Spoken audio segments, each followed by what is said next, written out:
Little Woman by Louisa May Alcott. Little Woman, Chapter 5. Being Neighbourly. "What in the world are you going to do now, Joe?" asked Meg, one snowy afternoon, as her sister came tramping through the hall in rubber boots, old sack and hood, with a broom in one hand and a shovel in the other. "Going out for exercise," answered Joe, with a mischievous twinkle in her eyes. "I should think 2 long walks this morning would have been enough. It's cold and dull out, and I advise you to stay warm and dry by the fire, as I do," said Meg with a shiver. "Never take advice. Can't keep still all day. And not being a pussy cat, I don't like to doze by the fire. I like adventures, and I'm going to find some." Meg went back to toast her feet and read Ivanhoe, and Joe began to dig paths with great energy. The snow was light, and with her broom she soon swept a path all round the garden for Beth to walk in when the sun came out and the invalid dolls needed air. Now the garden separated the Marches' house from that of Mr. Lawrence. Both stood in a suburb of the city, which was still country-like, with groves and lawns, large gardens and quiet streets. A low hedge parted the two estates. On one side was an old brown house, looking rather bare and shabby, robbed of the vines that in summer covered its walls and the flowers, which then surrounded it. On the other side was a stately stone mansion, plainly betokening every sort of comfort and luxury, from the big coach-house and well-kept grounds to the conservatory and the glimpses of lovely things one caught between the rich curtains. Yet it seemed a lonely, lifeless sort of house, for no children frolicked on the lawn, no motherly face ever smiled at the windows, and few people went in and out, except the old gentleman and his grandson. To Joe's lively fancy, this fine house seemed a kind of enchanted palace, full of splendours and delights which no one enjoyed. She had long wanted to behold these hidden glories, and to know the Lawrence boy, who looked as if he would like to be known if he only knew how to begin. Since the party, she had been more eager than ever, and had planned many ways of making friends with him, but he had not been seen lately, and Joe began to think he had gone away when she one day spied a brown face at an upper window, looking wistfully down into their garden, when Beth and Amy were snowballing one another. "That boy is suffering for society and fun," she said to herself. "His grandpa does not know what's good for him, and keeps him shut up all alone. He needs a party of jolly boys to play with, or somebody young and lively. I've a great mind to go over and tell the old gentleman so." The idea amused Joe, who liked to do daring things, and was always scandalizing Meg by her queer performances. The plan of "going over" was not forgotten, and when the snowy afternoon came, Joe resolved to try what could be done. She saw Mr. Lawrence drive off, and then sallied out to dig her way down to the hedge, where she paused and took a survey. All quiet, curtains down at the lower windows, servants out of sight, and nothing human visible but a curly black head leaning on a thin hand at the upper window. "There he is," thought Joe. "Poor boy, all alone and sick this dismal day. It's a shame. I'll toss up a snowball and make him look out, and then say a kind word to him." Up went a handful of soft snow, and the head turned at once, showing a face which lost its listless look in a minute, as the big eyes brightened and the mouth began to smile. Joe nodded and laughed, and flourished her broom as she called out, "How do you do? Are you sick?" Laurie opened the window and croaked out as hoarsely as a raven, "Better, thank you. I've had a bad cold and have been shut up all week." "I'm sorry. What do you amuse yourself with?" "Nothing. It's dull as tombs up here." "Don't you read?" "Not much. They won't let me." Can't somebody read to you? Grandpa does sometimes, but my books don't interest him, and I hate to ask Brooke all the time. Have someone to come and see you then. There isn't anyone I'd like to see. Boys make such a row, and my head is weak. Isn't there some nice girl who'd read and amuse you? Girls are quiet and like to play nurse. Don't know any. You know us, began Joe, then laughed and stopped. So I do. Will you come, please? Cried Laurie. I'm not quiet and nice, but I'll come if Mother will let me. I'll go ask her. Shut the window like a good boy and wait till I come. With that, Jo shouldered her broom and marched into the house, wondering what they would all say to her. Laurie was in a flutter of excitement at the idea of having company and flew about to get ready, for as Mrs. March said, he was a little gentleman, and did honour to the coming guest by brushing his curly pate, putting on a fresh colour, and trying to tidy up the room, which in spite of half a dozen servants was anything but neat. Presently there came a loud ring, then a decided voice, asking for Mr. Laurie, and the surprised-looking servant came running up to announce a young lady. All right, show her up. It's Miss Jo, said Laurie, going to the door of his little parlour to meet Jo, who appeared, looking rosy and quite at her ease, with a covered dish in one hand and Bet's 3 kittens in the other. Here I am, bag and baggage, she said briskly. Mother sent her love and was glad if I could do anything for you. Meg wanted me to bring some of her blancmange. She makes it very nicely, and Bet thought her cats would be comforting. I knew you'd laugh at them, but I couldn't refuse. She was so anxious to do something. It so happened that Bet's funny loan was just the thing, for in laughing over the kits, Laurie forgot his bashfulness and grew sociable at once. That looks too pretty to eat, he said, smiling with pleasure, as Jo uncovered the dish and showed the blancmange, surrounded by a garland of green leaves and the scarlet flowers of Amy's pet geranium. It isn't anything, only they all felt kindly and wanted to show it. Tell the girl to put it away for your tea. It's so simple you can eat it, and being soft it will slip down without hurting your sore throat. What a cosy room this is. It might be was kept nice, but the maids are lazy, and I don't know how to make them mind. It worries me, though.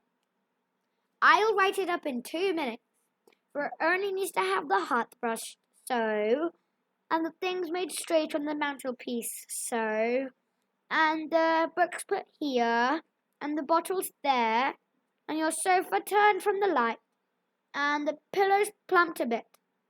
Now then, you're fixed. And so he was, for as she laughed and talked, Jo had whisked things into place and given quite a different air to the room. Laurie watched her in respectful silence, and when she beckoned him to his sofa, he sat down with a sigh of satisfaction, saying gratefully, How kind you are. Yes, that's what it wanted. Now please take the big chair and let me do something to amuse my company. No, I came to amuse you. Shall I read aloud? And Jo looked affectionately towards some inviting books nearby. Thank you. I've read all those, and if you don't mind, I'd rather talk, answered Laurie. Not a bit. I'll talk all day if you'll only set me going. Bet stays I never know when to stop. Is Bet the rosy one, who stays at home a good deal, which sometimes goes out with a little basket? Asked Laurie with interest. Yes, that's Bet. She's my girl, and a regular good one she is too. The pretty one is Meg, and the curly-haired one is Amy, I believe.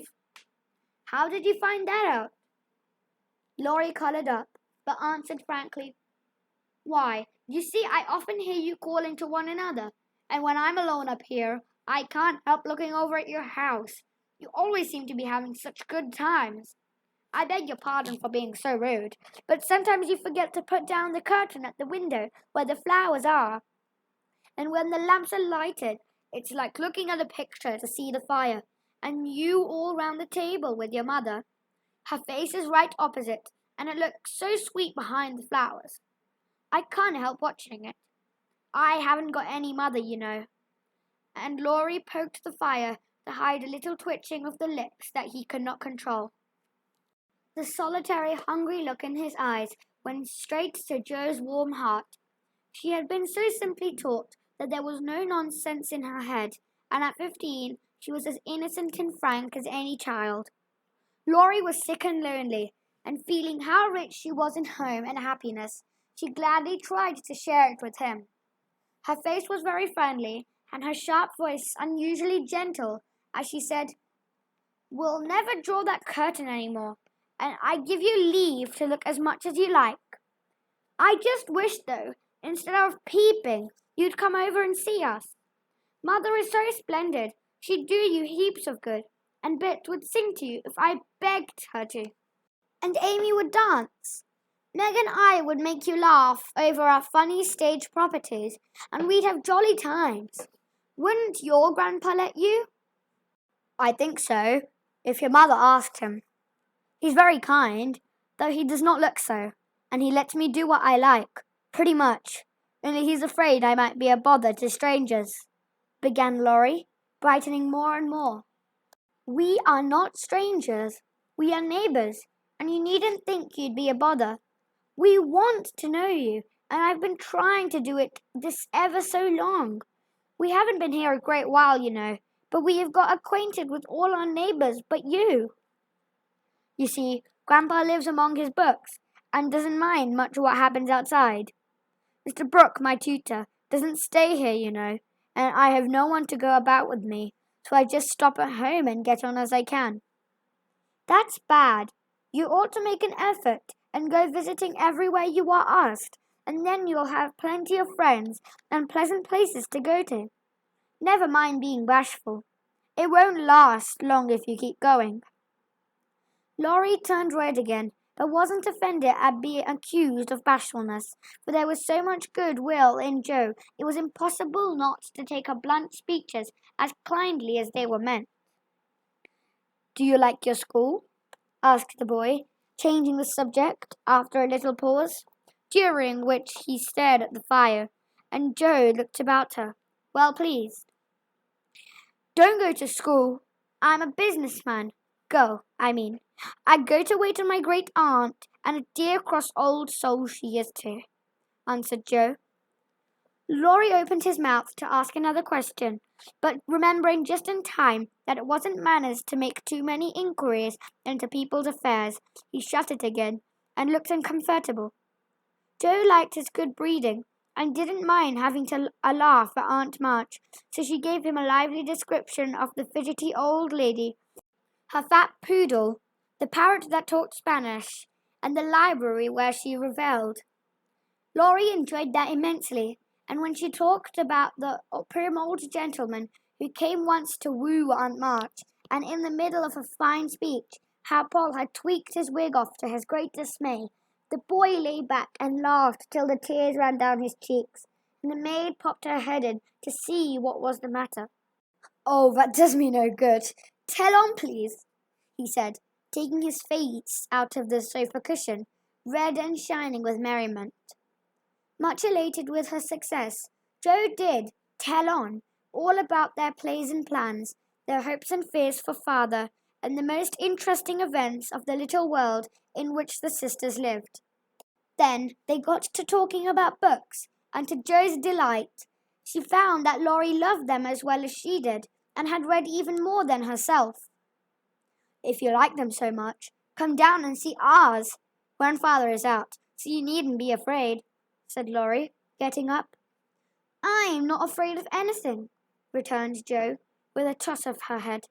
"I don't believe you are," exclaimed the boy, looking at her with much admiration, though he privately thought she would have good reason to be a trifle afraid of the old gentleman if she met him in some of his moods. The atmosphere of the whole house being summer-like, Laurie led the way from room to room, letting Jo stop to examine whatever struck her fancy. And so, at last, they came to the library, where she clapped her hands and pranced, as she always did when especially delighted. It was lined with books, and there were pictures and statues, and distracting little cabinets full of coins and curiosities, and sleepy hollow chairs, and queer tables, and bronzes, and best of all, a great open fireplace with quaint tiles all around it. "What richness!" sighed Jo, sinking into the depth of her velvet chair and gazing about her with an air of intense satisfaction. "Theodore Lawrence, you ought to be the happiest boy in the world," she added impressively. "A fellow can't live on books," said Laurie, shaking his head as he perched on the table opposite. Before he could more, a bell rang, and Drew flew up, exclaiming with alarm, "Mercy me, it's your grandpa!" "Well, what if it is? You are not afraid of anything, you know," returned the boy, looking wicked. "I think I am a little bit afraid of him, but I don't know why I should be. Mommy said I might come, and I don't think you're any the worse for it," said Jo, composing herself, though she kept her eyes on the door. "I'm a great deal better for it, and ever so much obliged. I'm only afraid you are very tired of talking to me. It was so pleasant, I couldn't bear to stop," said Laurie gratefully. "The doctor to see you, sir," and the maid beckoned as she spoke. "Would you mind if I left you for a minute? I supposed I must see him," said Laurie. "Don't mind me. I'm happy as a cricket here," answered Jo. Laurie went away, and his guest amused herself in her own way. She was standing before a fine portrait of the old gentleman when the door opened again, and without turning, she said decidedly, "I'm sure now that I shouldn't be afraid of him, for he's got kind eyes, though his mouth is grim, and he looks as if he had a tremendous will of his own. He isn't as handsome as my grandfather, but I like him." "Thank you, ma'am," said a gruff voice behind her, and there, to her great dismay, stood old Mr. Lawrence. Poor Jo blushed till she couldn't blush any redder, and her heart began to beat uncomfortably fast as she thought what she had said. For a minute, a wild desire to run away possessed her, but that was cowardly, and the girls would laugh at her, so she resolved to stay and get out of the scrape as best as she could. A second look showed her that the living eyes under the bushy eyebrows were kinder even than the painted ones, and there was a sly twinkle in them which lessened her fear a good deal. The gruff voice was gruffer than ever as the old gentleman said abruptly, after the dreadful pause, "So you're not afraid of me, eh?" "Not much, sir." "And you don't think me as handsome as your grandfather?" "Not quite, sir." "And I've got a tremendous will, have I?" "I only said I thought so." "But you like me in spite of it?" "Yes, I do, sir." That answer pleased the old gentleman. He gave a short laugh, shook hands with her, and putting his finger under her chin, turned up her face, examined it gravely, and let it go, saying with a nod, "You've got your grandfather's spirit, if you haven't his face. He was a fine man, my dear, but what is better, he was a brave and an honest one too, and I was proud to be his friend." "Thank you, sir."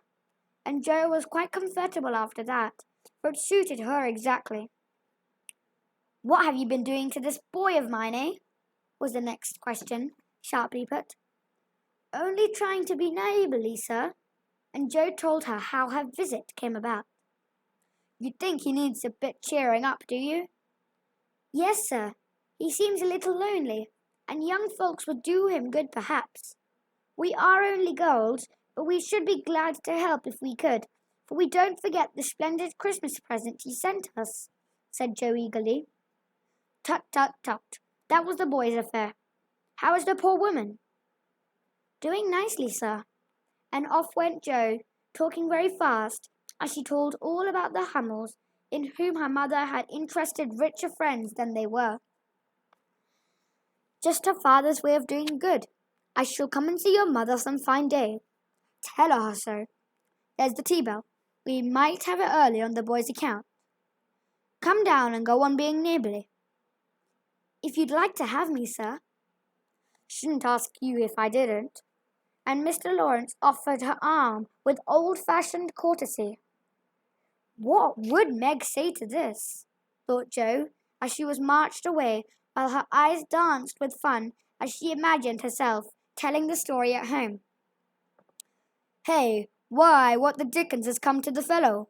Said the old gentleman, as Laurie came running downstairs and brought up with a start of surprise at the astounding sight of Jo arm in arm with his redoubtable grandfather. I didn't know you'd come, sir, he began, as Jo gave him a triumphant little glance. That's evident by the way you racket downstairs. Come to your tea, sir, and behave like a gentleman. And having pulled the boy's hair by way of caress, Mr. Lawrence walked on, while Laurie went through a series of comic evolutions behind their backs, which nearly produced an explosion of laughter from Jo. The old gentleman did not say much as he drank his 4 cups of tea, but he watched the young people, who soon chatted away like old friends, and the change in his grandson did not escape him. There was colour, light, and merriment and life in the boy's face now, vivacity in his manner, and genuine merriment in his laugh. She's right, the lad is lonely. I'll see what these little girls can do for him, thought Mr. Lawrence, as he looked and listened. He liked Jo, for her odd blunt way suited him, and she seemed to understand the boy almost as well as if she had been one herself. If the Lawrences had been what Jo called prim and perky, she would have not got on at all, for such people always made her shy and awkward. But finding them free and easy, she was so herself, and made a good impression. When they rose, she proposed to go, but Laurie said he had something more to show her, and took her away to the conservatory, which had been lighted for her benefit. It seemed quite fairy-like to Jo, as she went up and down the walks, enjoying the blooming walls on either side, the soft light, the damp sweet air, and the wonderful vines and trees that hung around her, while her new friend cut the finest flowers till his hands were full. Then he tied them up, saying, with a happy look Jo liked to see, Please give these to your mother, and tell her I like the medicine she sent me very much. They found Mr. Lawrence standing before the fire in the great drawing-room, but Jo's attention was entirely absorbed by a grand piano which stood open. Do you play? She asked, turning to Laurie with a respectful impression. Sometimes, he answered modestly. Please do now. I want to hear it, so I can tell Beth. Won't you first? Don't know how to. Too stupid to learn, but I love music dearly. So Laurie played, and Jo listened, with her nose luxuriously buried in heliotrope and tea roses. Her respect and regard for the Lawrence boy increased very much, for he played remarkably well and didn't put on any airs. She wished Beth could hear him, but he did not say so, only praised him till he was quite abashed, and his grandfather came to his rescue. That will do, young lady. Too many sugar plums are not good for him. His music isn't bad, but I hope he will do as well as in more important things. Going? Well, I'm much obliged to you, and I hope you'll come again. My respects to your mother. Good night, Dr. Jo. He shook hands kindly, but looked as if something did not please him. When they got into the hall, Jo asked Laurie if she had said something amiss. He shook his head. No, it was me. He doesn't like to hear me play. Why not? I'll tell you some day. John is going home with you, as I can't. No need of that. I am not a young lady, and it's only a step. Take care of yourself, won't you? Yes, but you will come again, I hope. If you promise to come and see us after you are well. I will. Good night, Laurie. Good night, Jo. Good night. When all the afternoon's adventure has been told, the family felt inclined to go visiting in a body, for each found something very attractive in the big house on the other side of the hedge. Mrs. March wanted to talk of her father when the old man had not forgotten him. Meg longed to walk in the conservatory. Beth sighed for the grand piano, and Amy was eager to see the fine pictures and statues. Mother, why didn't Mr. Lawrence like to have Laurie play? Asked Joe, who was of an inquiring disposition. I am not sure, but I think it was because his son, Laurie's father, married an Italian lady, a musician, which displeased the old man, who is very proud. The lady was good and lovely and accomplished, but he did not like her, and never saw his son after he married. They both died when Laurie was a little child, and then his grandfather took him home. I fancy the boy, who was born in Italy, is not very strong, and the old man is afraid of losing him, which makes him so careful. Laurie comes naturally by his love of music, for he is like his mother, and I dare say his grandfather fears that he may want to be a musician. At any rate, his skill reminds him of the woman he did not like, and so he glowered, as Joe said. Dear me, how romantic! Exclaimed Meg. How silly, said Joe. Let him be a musician if he wants to, and not plague his life out by sending him to college when he hates to go. That's why he has such handsome black eyes and pretty manners, I suppose. Italians are always nice, said Meg, who was a little sentimental. What do you know about his eyes and his manners? You never spoke to him, hardly, cried Joe, who was not sentimental. I saw him at the party, and what you tell shows he knows how to behave. There was a nice little speech about the medicine Mother sent him. He meant the blancmange, I suppose. How stupid you are, child. He meant you, of course. Did he? And Jo opened her eyes as if it had never occurred to her before. I never saw such a girl. You don't know a compliment when you get it, said Meg, with the air of a young lady who knew all about the matter. I think they are great nonsense, and I'll thank you not to be silly and spoil my fun. Laurie's a nice boy, and I like him, and I won't have any sentimental stuff about compliments and such rubbish. We'll all be good to him, because he hasn't got any mother, and he may come over and see us, mayn't he, Mammy? Yes, Joe, your little friend is very welcome, and I hope Meg will remember that children should be children as long as they can. I don't call myself a child, and I'm not in my teens yet, observed Amy. What do you say, Bet? I was thinking about our Pilgrim's Progress, answered Bet, who had not heard a word. How we got out of the slough and through the wicket gate by resolving to be good, and up the steep hill by trying, and that maybe the house over there, full of splendid things, is going to be our palace beautiful.